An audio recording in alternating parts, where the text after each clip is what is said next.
A palestra da noite é do nosso querido amigo Zé Luiz, né? Para quem não sabe, vou dizer uma coisa importante. O Zé Luiz, ele foi uma das pessoas mais importantes que eu tive. Ele não sabe disso, vai saber isso hoje à noite. Mais importantes porque, à época, a Federação Espírita Brasileira ela era dirigida pelo querido César Perry. Eles iniciaram o estudo do Evangelho na casa. E foi um estudo tão rico e tão marcante que, infelizmente, eu tive que sair por outras questões, mas o meu sogro está lá firme e forte até hoje, né?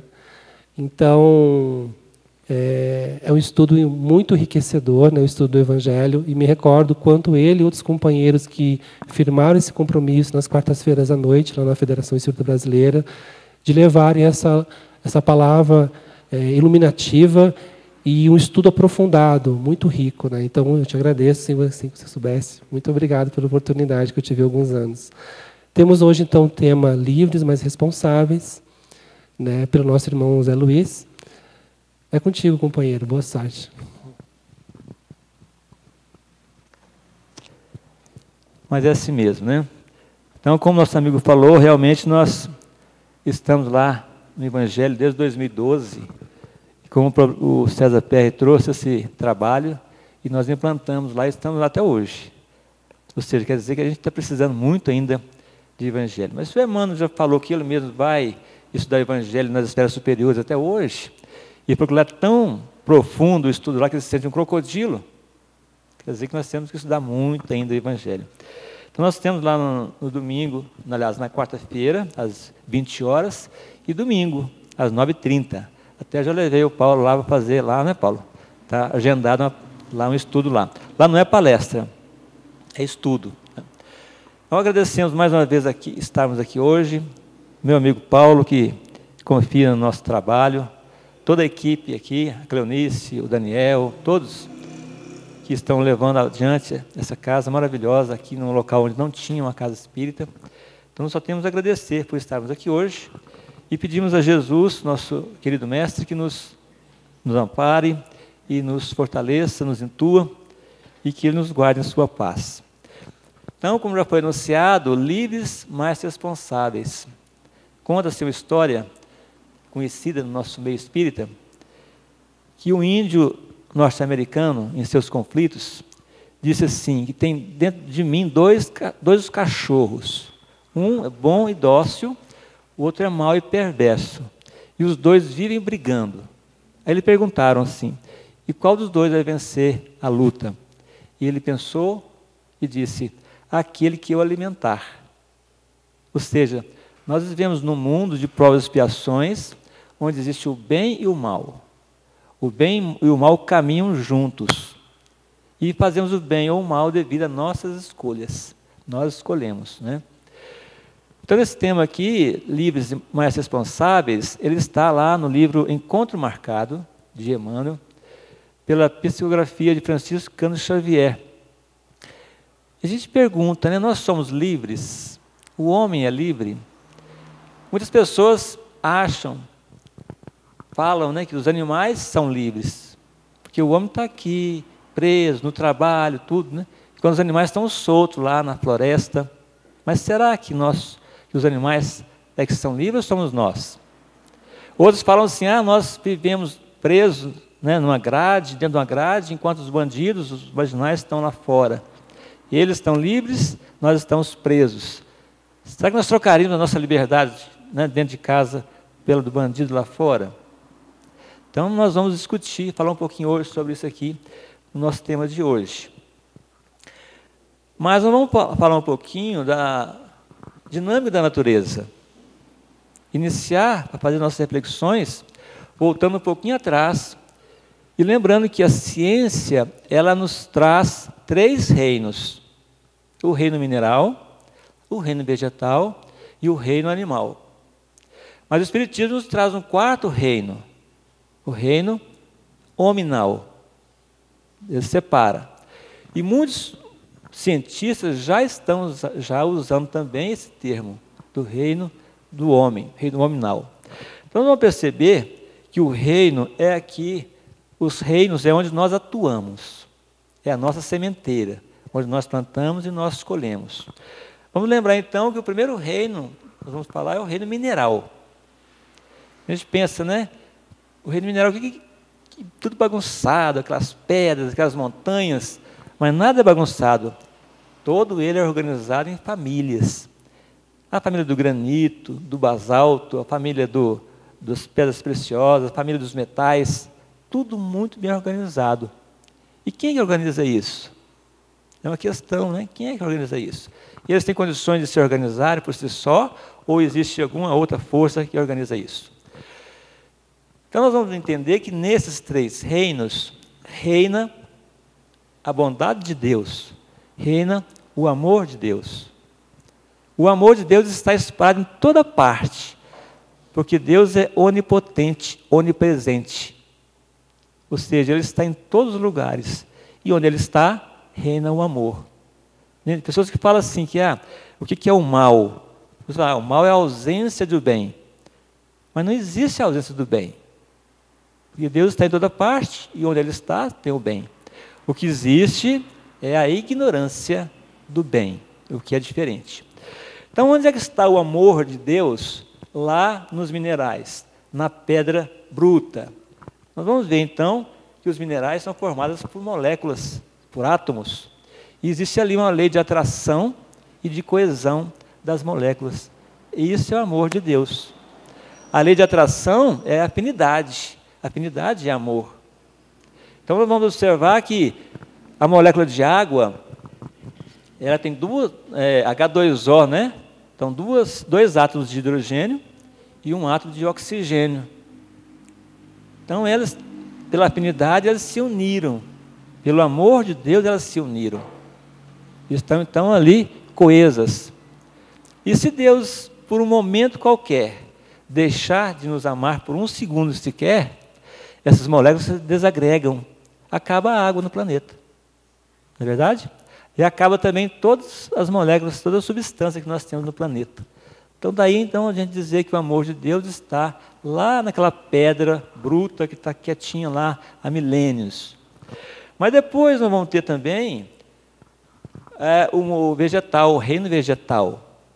O reino vegetal ele vai aproveitar essa experiência do reino mineral, ou seja, essa lei de atração e de coesão, porque os vegetais também têm essa formação molecular, né, atômica, os galhos, os troncos, nada mais é do que átomos, né, moléculas de átomos.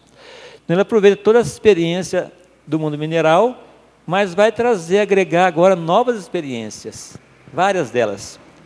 Então, nós vamos colocar aqui, lembrar de uma que é a mais importante para nós, que é a irritabilidade celular, ou seja, a sensibilidade.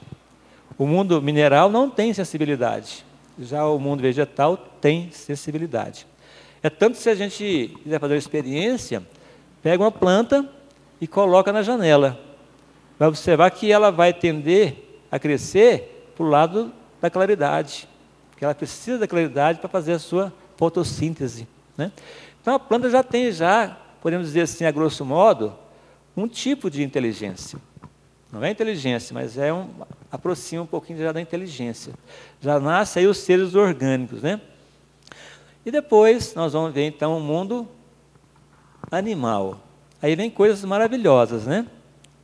Então o mundo animal, ele vai trazer com eles as experiências do mundo mineral, as experiências do mundo vegetal e vai agregar agora novas experiências também. Então, nós estamos vendo ali um camaleão, né?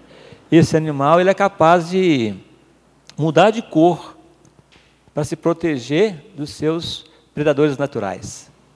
O camaleão ele muda de cor. Quem ensinou isso para ele também? Os pinguins, as aves de modo geral, né? Os animais de modo geral, faz cada coisa que a gente espanta. Por exemplo, as aves migratórias.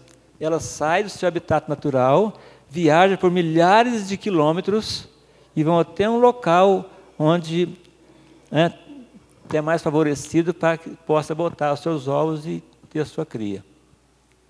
É interessante que alguns deles vão lá, botam o ovo e volta para o seu habitat natural. E daí a um tempo, aquela criaturazinha que nasceu lá, volta e encontra com a mãe de novo. Como isso acontece? né? Será que a mãe deixou lá um localizador do GPS para ele voltar? Né? Então, a gente raciocina sobre essa questão. Mas aí, vai aparecer também aqui algumas coisas novas, além da atração e coesão das moléculas, além da acessibilidade, de todas essas experiências desses reinos, nós vamos ter agora uma espécie de inteligência.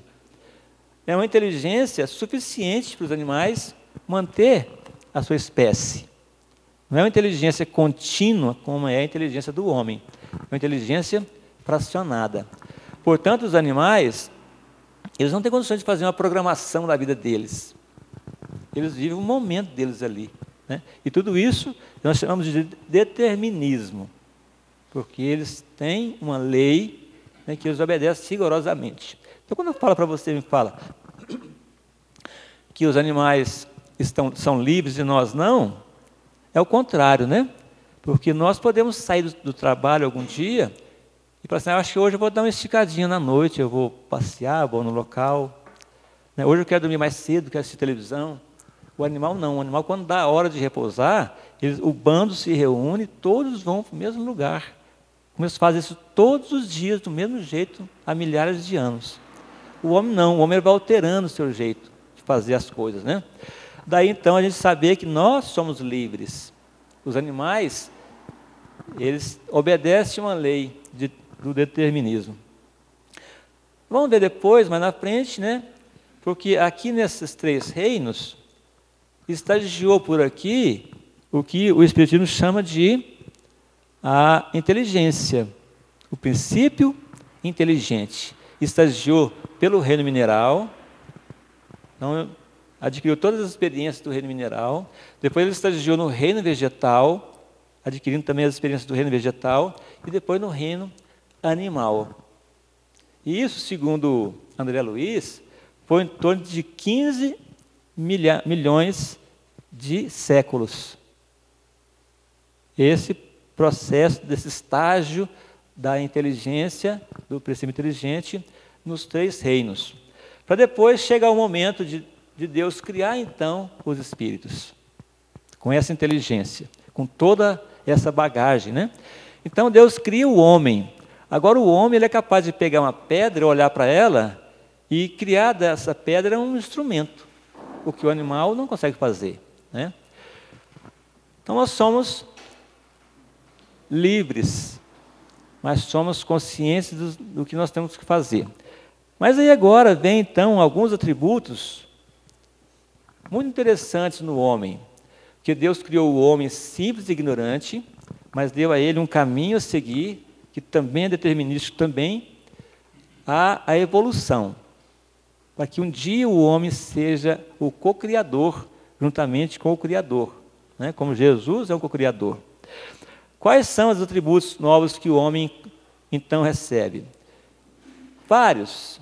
Vamos falar aqui de alguns, né? A razão. Então, o homem não tem mais o instinto apenas, ele tem agora a razão. Ele é capaz de trabalhar a sua inteligência e discernir, né?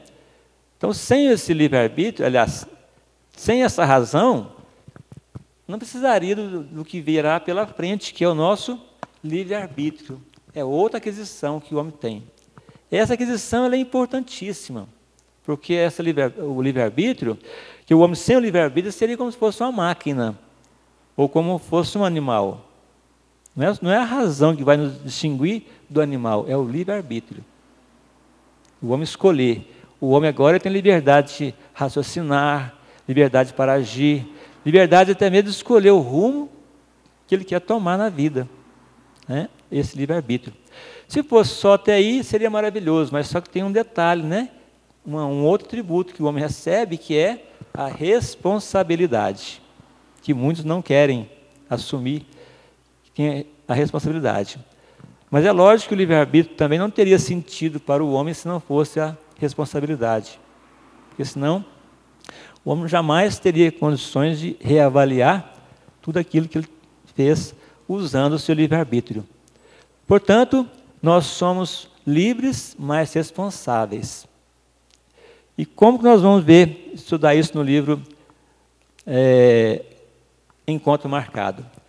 Mas Pablo Neruda, um poeta chileno, e considerado um dos mais importantes da língua castelhana do século XX, ele nos traz essa mensagem: você é livre para fazer suas escolhas, mas é prisioneiro das consequências.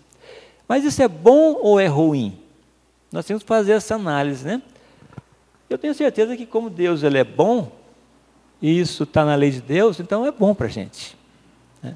Porque muitas das vezes nós podemos, no momento de um pensamento, de alguma coisa impensada, podemos nos comprometer por várias encarnações. 1 ou 2 segundos, nós estamos numa atitude negativa, podemos nos comprometer para muitas encarnações. E podemos também fazer o bem, praticar o bem, ajudar as pessoas. Então nós estamos aqui nesse mundo de provas e expiações, porque nós já fizemos muito bem.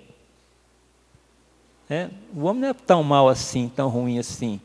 Porque se nós não tivéssemos feito o bem numa quantidade suficiente, nós estaríamos ainda lá nos mundos primitivos. Então nós estamos aqui no mundo de provas e expiações, já a um passo de entrar no mundo de regeneração. Quer dizer que nós já fizemos o bem.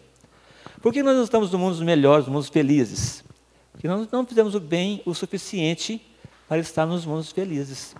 Mas daqui um dia, daqui uns alguns mais milhares de anos, nós estaremos lá também, sem dúvida, né? Porque o destino do homem é realmente a evolução. Então a semeadura, ela é livre. Nós podemos semear qualquer coisa, em qualquer lugar. Agora a colheita, ela é obrigatória. Essa frase também é muito conhecida da gente, né? Então não adianta eu querer semear espinho e colher flores. Não vou colher flores. A gente sempre colhe aquilo que a gente planta, né? Então não adianta a gente querer achar, né, que vamos passar alguém para trás, porque podemos passar para trás os nossos irmãos aqui encarnados. Mas a Deus ninguém engana. Mas a questão 844 do Livro dos Espíritos, Allan Kardec aborda os Espíritos e pergunta o seguinte: do livre-arbítrio goza o homem desde o seu nascimento? Aqui está falando do homem, né, de nós aqui, na vida de encarnados. E qual a resposta dos Espíritos? Nas primeiras fases da vida, quase nula é a liberdade. A criança aplica o seu livre-arbítrio àquilo que lhe é necessário. Ou seja, a criança, ela não tem ainda o livre-arbítrio porque ela não tem conhecimento. Então, a gente diz assim, que ela é ignorante de conhecimento. Então, quem faz as coisas por ela são os pais. Porque uma criança não escolhe qual colégio ela quer estudar. Pelo menos ela tem uma certa idade. Ele não escolhe, a criança ainda jovem, novinha, não sabe escolher qual que é a roupa que ela vai vestir, qual é a alimentação que ela vai fazer, né? Então, ela vai crescendo, vai adquirindo conhecimento, e aí ela passa, então, a ter mais liberdade de escolha. Então, já mais idosa, um pouquinho mais adiantada, um pouquinho, ela já escolhe a roupa que ela quer vestir, se quer pentear o cabelo para um lado ou para o outro, né? E aí vem as dificuldades, né? Então, a criança que põe o dedo na tomada, enfia o dedo na tomada, não é porque ela é má ou que ela está querendo fazer alguma coisa com a mãe. Ela põe o dedo na tomada porque ela é curiosa, ela quer saber o que tem ali. Ela não sabe o que tem ali atrás. Então, nós, como espíritos, também somos assim. Nós não temos conhecimento ainda das coisas. Então, nós também não temos a liberdade desde os primórdios da humanidade, não. Esse livre-arbítrio vai vindo de acordo com a nossa condição evolutiva. De que vamos evoluindo, vamos tendo mais livre-arbítrio. Na condição atual que nós estamos, nós não temos o livre-arbítrio totalmente. É só fazer uma pergunta. Nós usamos quanto por cento da nossa mente? 10%? Né? Por quê? Será que Deus errou quando Ele planejou o nosso cérebro? Não, porque se Ele deixar nós usarmos mais, vamos supor, 20% da nossa mente, se com 10%, com a nossa ignorância, nós fazemos muito mal, imagina com 20%. Nós vamos ter que, primeiramente, nos melhorarmos, né, aperfeiçoarmos, para depois ir recebendo aos poucos, né, o poder da mente, porque a mente ela é poderosa. E aí, Emmanuel começa dizendo assim: a quem nos pergunte se a criatura humana é livre, responderemos afirmativamente. Ele afirma para nós que o ser humano é uma criatura livre. Ele fala: acrescentemos, porém, que o homem é livre, mas responsável, e pode realizar o que deseje, mas estará ligado inevitavelmente ao fruto de suas próprias ações. Plantamos e colhemos, né? Então nós vamos ver que Jesus já dizia: conhecereis a verdade vos libertará. E a verdade, ela vem através da instrução, do estudo, tanto o estudo acadêmico, como também o estudo anímico, estudar nós mesmos, a nossa alma, onde a doutrina espírita largou muito na frente das demais religiões. Temos um manancial enorme, né, de compêndios e literaturas para o nosso estudo anímico. O ensino acadêmico nós vamos fazer lá normalmente, desenvolver a nossa inteligência, o nosso raciocínio, através da nossa inteligência intelectual, né, digamos assim. Mas, concomitantemente, temos que aprender também de onde viemos, para onde vamos, por que estamos aqui encarnados, por que sofremos. E isso a doutrina espírita nos traz um grande manancial. E ele vai falar também, né, que quanto mais dado, mais será cobrado. Ou seja, quanto mais nós estudamos, mais evoluímos, mais nos será cobrado. Também nós teremos mais condições também de realizar as nossas tarefas. Allan Kardec, ele vai trazer para nós uma lição no Evangelho, capítulo 5, Bem-aventurados os aflitos. E ali vai esclarecer muitas coisas para nós, principalmente em 2 itens, que fala das causas atuais das aflições e as causas anteriores das aflições. As pessoas, às vezes, revoltadas, perguntam assim: por que uma criança nasce e ainda não praticou o mal, não fez nada ainda na vida dela, e ainda em tenra idade, ela fica internada no hospital com problema no fígado, no rim, em outro lugar, no coração. A criança fica 2, 3 anos no hospital sem poder ir para casa. Por quê? O que ela fez de errado, né? Aí Kardec vai nos explicar, né? Porque enquanto isso, outras pessoas, criancinhas, nascem, vão para casa sadias, fortes, né? Ele vai explicar que existem as causas anteriores das aflições. Então, existem outras pessoas que já nascem fortes, sadios, né? Por quê?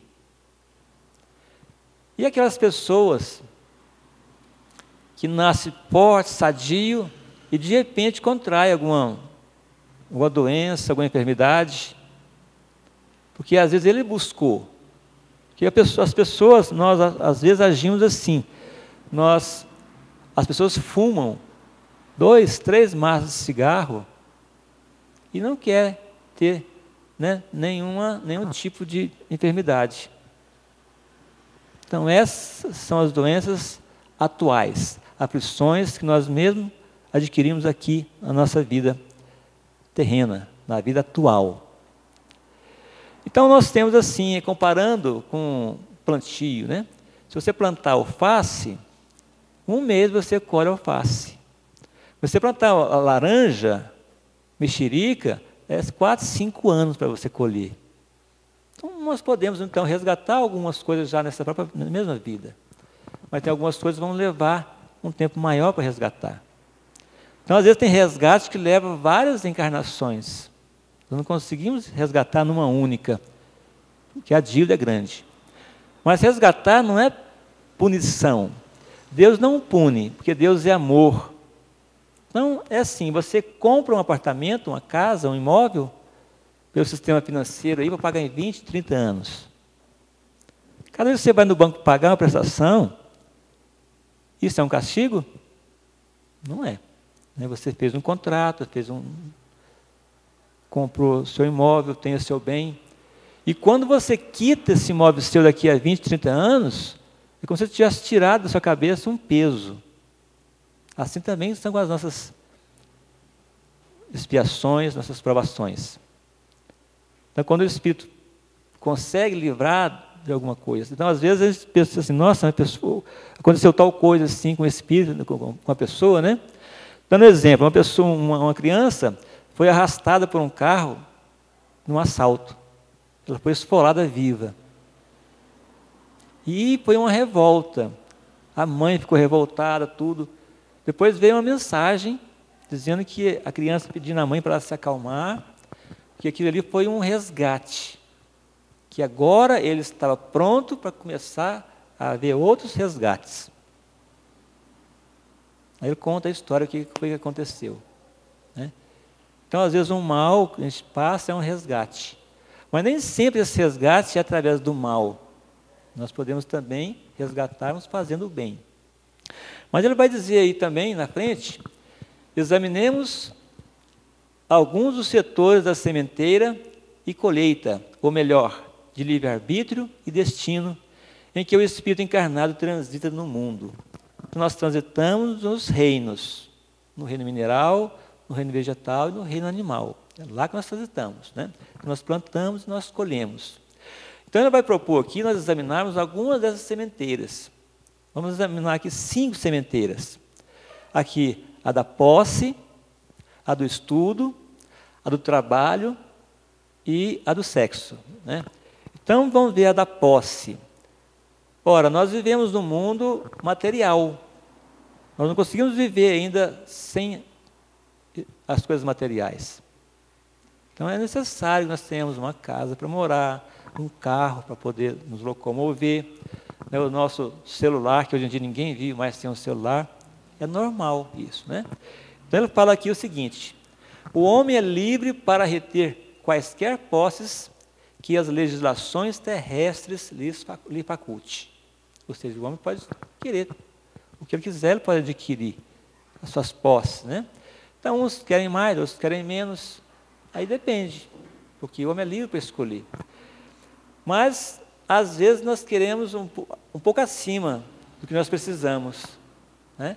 E quando nós queremos um pouco acima do que nós precisamos, nós, às vezes, prejudicamos aquele que tem menos. Por que existe fome no mundo?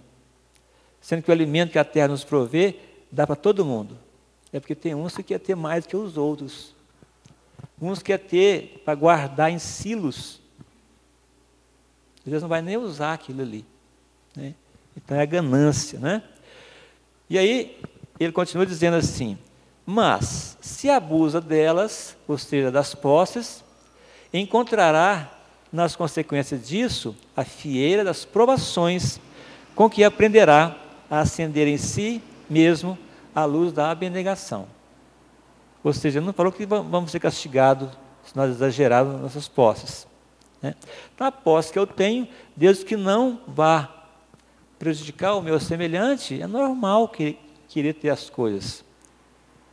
Quem quer ter um carro novo?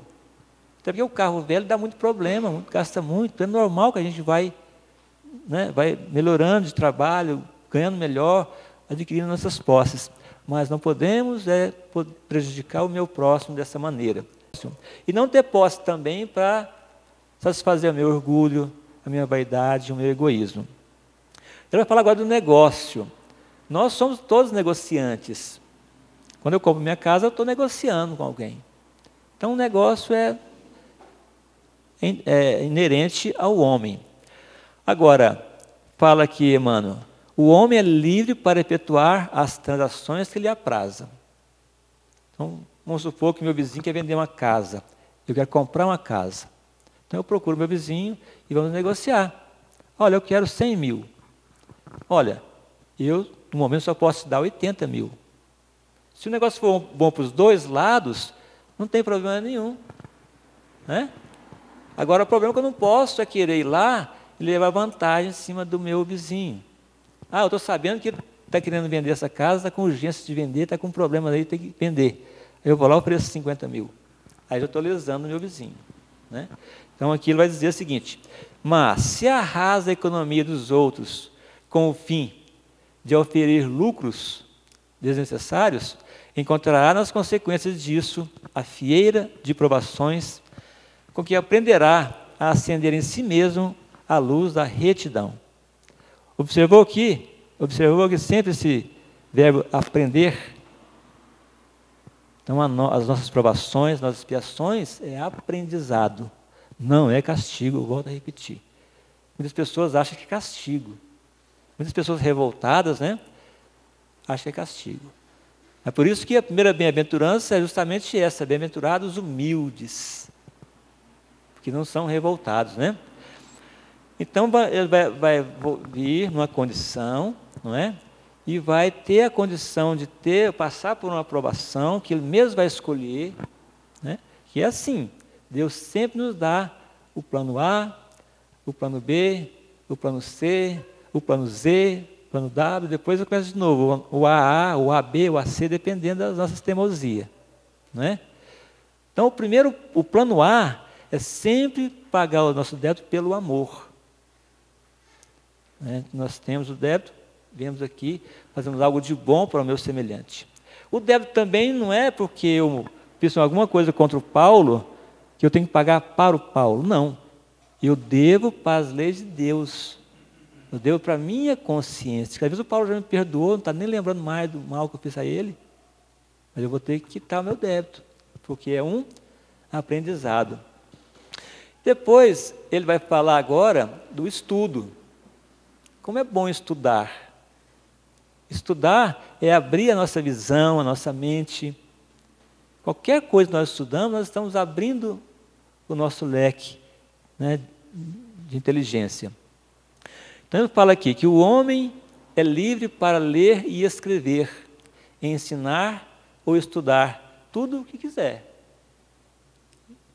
Então, se a pessoa quiser estudar química, física, biologia, qual o mal?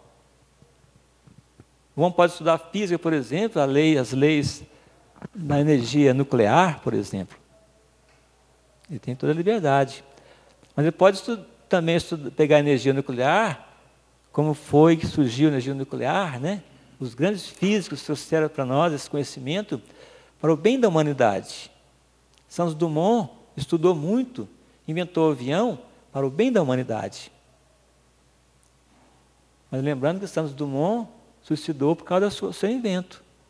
Porque os homens pegaram o seu invento e transformaram ele numa arma de guerra. A energia nuclear, que era para fazer exames de imagens, era com medicamento, tratamento, se tornou uma bomba nuclear para matar irmãos. Eu estou falando aqui, né? Você pode estudar, mas vamos ver, para que você está estudando? Qual o objetivo de estudar? As pessoas que cometem esses crimes hediondos por aí, não são pessoas leigas, são pessoas inteligentes, que estudaram. A gente vê aí alguns assaltos assim, super bem planejado. Pessoas inteligentíssimas que fazem isso. Posso fazer isso? Posso. Todos nós podemos fazer. Posso estudar, eu aprendi matemática para ensinar as pessoas. Então, tudo que a gente faz aqui na Terra, né, nós estamos aqui na Terra para fazer o bem para o meu próximo. Ninguém se torna médico para cuidar só dele. Não, eu me torno médico para atender a população, a comunidade.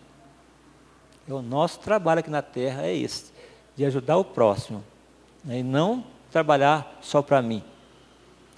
Então ele fala aqui, né, que se coloca os valores da inteligência em apoio do mal, encontrará nas consequências disso a fieira de provações com que aprenderá a acender em si mesmo a luz do discernimento. Todos nós temos as oportunidades. Ninguém fica isento de ter oportunidade. E Deus não desanima. Portanto, o bem que nós fazemos, ele vai ser incorporado ao nosso patrimônio espiritual. E a hora incorporado no nosso patrimônio espiritual, nós jamais o perdemos. Porque um bem jamais se perde, não tem essa frase? E o Espírito também não regride. O Espírito só, na evolução moral, ele só caminha para frente. As pessoas dizem, né, que às vezes, a própria doutrina fala, né, que às vezes pode estacionar. Eu posso até estacionar na minha evolução, mas nunca regredir. Eu ainda acho que até estacionar é muito difícil, porque a pessoa sempre tem alguém que ele ama, o pai, a mãe, uma pessoa querida, então ele está sempre evoluindo. Isso Kardec disse, né, que nascer, morrer, não foi nem Kardec que disse isso, está lá no túmulo de Allan Kardec, Essa frase ela é a mais antiga de Kardec. Para nascer, morrer, renascer ainda, progredir continuamente. Tal é a lei. Então, a lei é a lei do progresso. Está sempre progredindo. Mas pela nossa teimosia, pela nossa ignorância, muitas vezes nós estacionamos e não progredimos. Mas sempre estamos recebendo de Deus as oportunidades do resgate. Ele fala depois do trabalho, né? O trabalho é aquilo que nós viemos aqui na Terra fazer para servir. Que o próprio Cristo disse que o Filho do Homem não veio aqui para ser servido. Veio para servir. Então nós estamos aqui na Terra para servir. E o trabalho com o nosso trabalho nós servimos. Eu, por exemplo, trabalhei 30 anos como professor. Né? E cada um serve de acordo com a sua profissão. Então o trabalho é uma coisa que dignifica o homem. Nós estamos vendo aí hoje que tem em torno de 13 milhões de trabalhadores sem emprego. Isso é terrível. Se eu levantar de manhã, não ter um lugar para sair, e as pessoas ficam desesperadas. Eu estive vendo na televisão hoje mesmo as filas de emprego, algumas dezenas de vagas oferecidas, centenas de pessoas ali atrás, milhares de pessoas ali atrás dessa vaga. E quando o repórter conversa com a pessoa, a gente vê naqueles olhos ali, né, uma esperança de arrumar um emprego, para levar para casa o leite, o cobertor, para suprir as necessidades da família. Né? Então, o trabalho é dignificante. Eu sempre trabalhava com os meus alunos, eu sempre instruía eles a fazer um curso de vocação profissional, para ver qual é a vocação. Porque trabalhar tem que ser naquilo que a gente gosta. Tem uma frase de Confúcio que diz assim: faça aquilo que tu gostes, que nunca terá que trabalhar um dia na sua vida. E quando eu gosto do que eu faço, não é trabalho, é prazer, é alegria de servir. Né? Então o trabalho é isso, né? Dignifica o homem. E aí Emmanuel vai dizer: o homem é livre para abraçar as tarefas a que se afeiçoe e será honorificado por ser areiro do progresso, se contribui na construção da felicidade geral. Nós temos um mundo hoje como está, a tecnologia super avançada, né? Nos últimos 50 anos, aí, quanto que evoluiu a tecnologia, graças a quê? Ao trabalho. O trabalho do homem que fez. Porque se o homem não trabalhasse, não pesquisasse, não estudasse, não teria nada disso. Então é graças ao trabalho que nós estamos aqui hoje, já no mundo de provas e expiações, já encerrando as atividades desse mundo, para adentrar no mundo melhor. Aí, Emmanuel vai colocar aquele mas, né? Mas, que é uma conjunção adversativa, né? Mas, porém, portanto, ele vai fazer agora aquela referência ali, a primeira frase, né? Mas, se malversa o dom de empreender e agir para gratificar os seus interesses menos dignos, encontrará nas consequências disso a fieira de provações com que aprenderá a acender em si mesmo a luz do serviço aos semelhantes. Então nós mesmos vamos escolher, no nosso planejamento reencarnatório, de vir na Terra com a missão de fazer algo que vai fazer com que eu acenda em mim a luz do serviço ao próximo. Muitas pessoas trabalham somente para receber o salário no final do mês. E são as que mais reclamam do patrão e do trabalho e do salário. Porque não tem aquele interesse de trabalhar para ajudar. Então imagina só uma pessoa que procura um médico, procura um hospital, a pessoa já chega lá debilitada, com uma série de problemas, e se ela é mal atendida? Como nós vimos muito. Agora, quando ela tem uma pessoa que atende ela bem, com sorrisos no rosto, ela até esquece um pouco dos problemas dela. Então, no que nós formos fazer no nosso trabalho, lembrar que esse trabalho é justamente para ajudar o próximo. Nós estamos aqui para isso, para servir o nosso próximo. Então, tem muitas profissões que é difícil você manter a retidão. Porque existe já os conluios, existe já os grupos, né? Então a gente às vezes fala mal dos nossos políticos, mas não é fácil para eles também, né? Às vezes estão ali amarrados ali. Então vem a corrupção, uma série de coisas, né? Que vai tirando a pessoa do seu rumo, do rumo certo. E vai comprometendo cada vez mais. Mas não tem problema. Nós teremos a oportunidade de resgatar os nossos débitos. O problema é que vai prolongando cada vez mais, né, a nossa evolução. E depois ele vai falar do sexo. Então ele fala que o homem é livre para dar suas energias e impulsos sexuais à direção que prefira, quando os emprega na formação da família, seja na paternidade ou na maternidade. Então o sexo, se é que podemos chamar de sexo que seja um vício, vai ser um dos últimos vícios que o homem vai perder. Que enquanto o homem precisar de reencarnar, vai ser necessário o sexo, porque o sexo é que dá a vida. O sexo é criador. Um artista plástico, ele usa as energias genésicas na sua produção.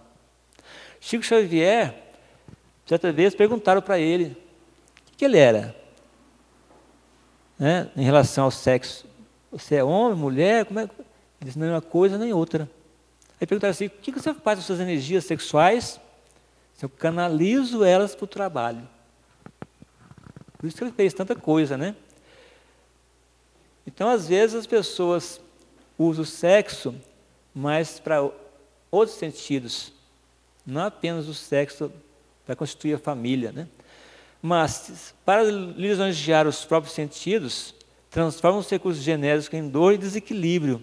Então, vem a traição, né? Vem uma série de coisas aí, a humilhação. E quem mais perde com isso, geralmente, são os filhos, né? Porque os filhos, às vezes, não entendem o que está acontecendo. O casal, muitas vezes, eles até, né, arruma outros, um namorado, namorada, mas os filhos é o que mais sofrem, né? Por quê? Sexo desregrado.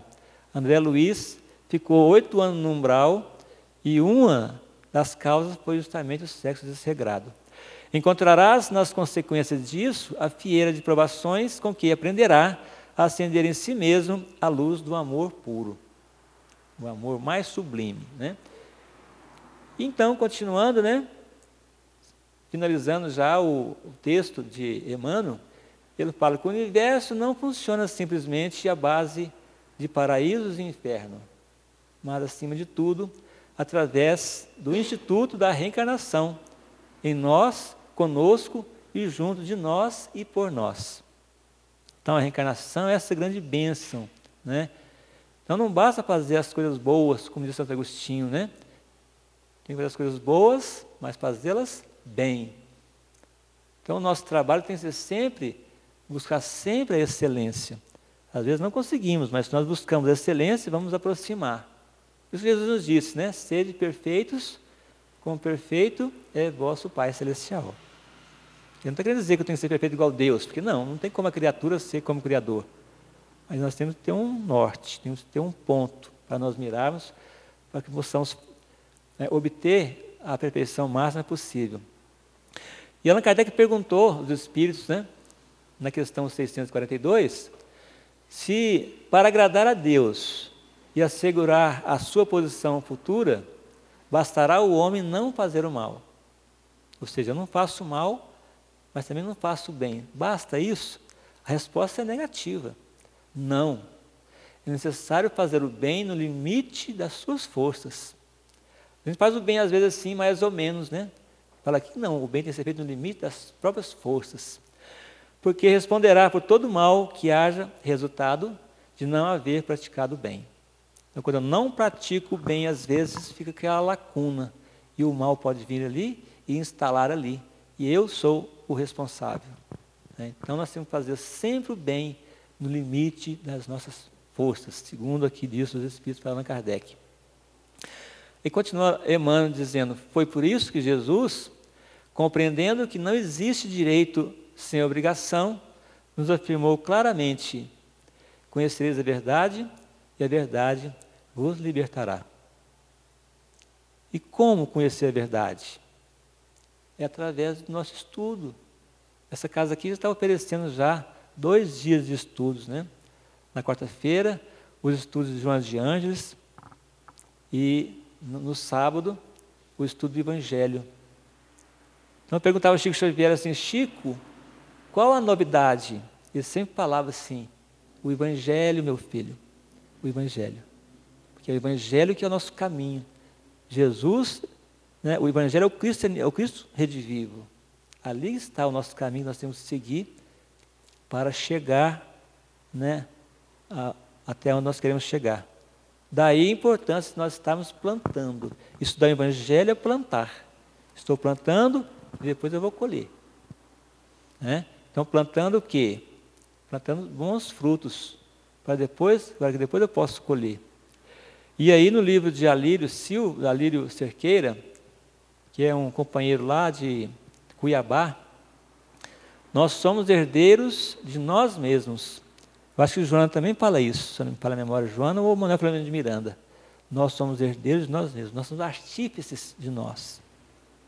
Tudo que eu sou hoje, eu mesmo construí. O que você é hoje, você mesmo construiu. Tudo o que realizamos na existência atual fica registrado em nossa consciência. Joana de Ângeles também fala isso no livro, se me falha a memória, numa lição chamada O Autodesamor, onde nós temos lá na nossa inconsciência tudo que nós fizemos de errado e que precisamos vir aqui para poder resgatar. E que às vezes ela usa um termo lá, né? Nós escamoteamos. Escamotear, você fazer uma coisa assim, passar para trás alguém, né? Nós queremos passar para trás quem? Nós escamoteamos. E aí usamos fugas. O medo, né? Uma série de fugas para não fazer aquilo que nós teríamos que fazer para a nossa evolução. Então, a nossa consciência está gravado tudo o que nós precisamos, inclusive a lei de Deus.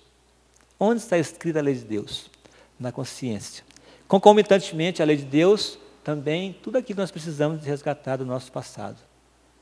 Não é, repito, não é castigo, é oportunidade de aprendizado. Jesus passou por tudo isso que nós estamos passando aqui agora. Ele fala, né? Tende bom ânimo, eu venci o mundo.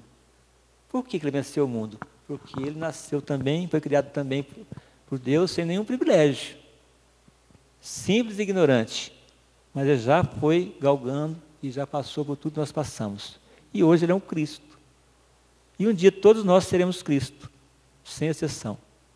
Para isso, precisamos então de saber usar a nossa liberdade. Cada dia um pouquinho mais. Ninguém vai aprender de uma hora para outra. Mas temos que ter o ponto de início. Né? Finalizando aqui a nossa fala com uma fala de Chico Xavier. Ele fala que, embora ninguém possa voltar atrás e fazer um novo começo, qualquer um de nós pode começar agora e fazer um novo fim. Né? Frase belíssima. Com essa frase nós encerramos aqui, agradecendo a vocês pela atenção e que o nosso Mestre Jesus continue conosco, nos amparando hoje e sempre. Que assim seja.